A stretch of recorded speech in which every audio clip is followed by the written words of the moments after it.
Okay, so let's say you want to lose the maximum amount of money in an investment. Let's talk about that.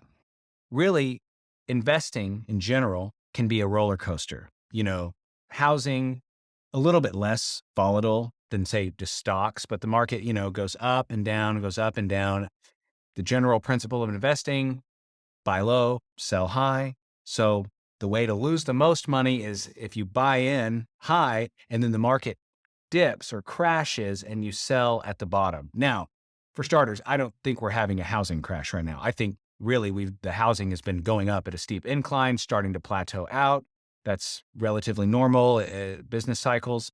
Um, but keep in mind that the folks that lost the worst in the 2008 2009 housing crisis, a lot of people were foreclosed on, had no choice but to get out of their investments at the crash.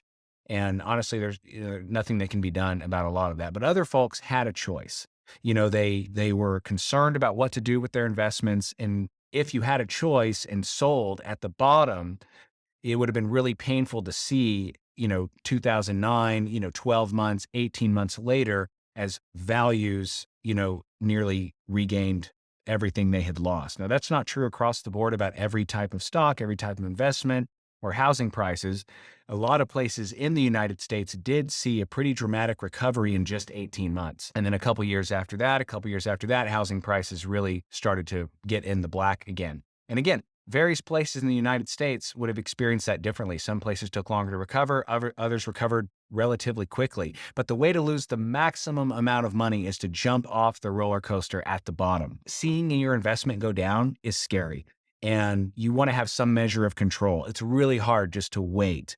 But when the market goes down, that's when you want to hold on if you can and let it recover. Generally speaking, bull markets, and I know we're applying these principles to housing, but bull markets tend to last for many years at a time, sometimes decades, whereas recessions or bear markets tend to be relatively short. They don't last that long. Maybe um, precipitated by some event that caused it. In this case, the market slowdown is due to inflation and interest rates and obviously a bunch of other factors.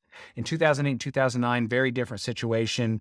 As we've talked about in other videos, it was brought on by multiple factors, but one of the largest was predatory lending and people getting loans for houses they couldn't afford, and then Wall Street, buying those loans in mass, and eventually them starting to mature, starting to fail.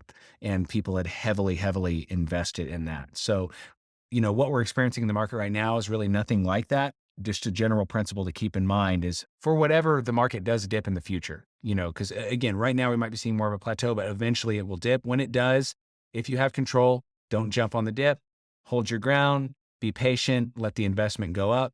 Keep that in mind.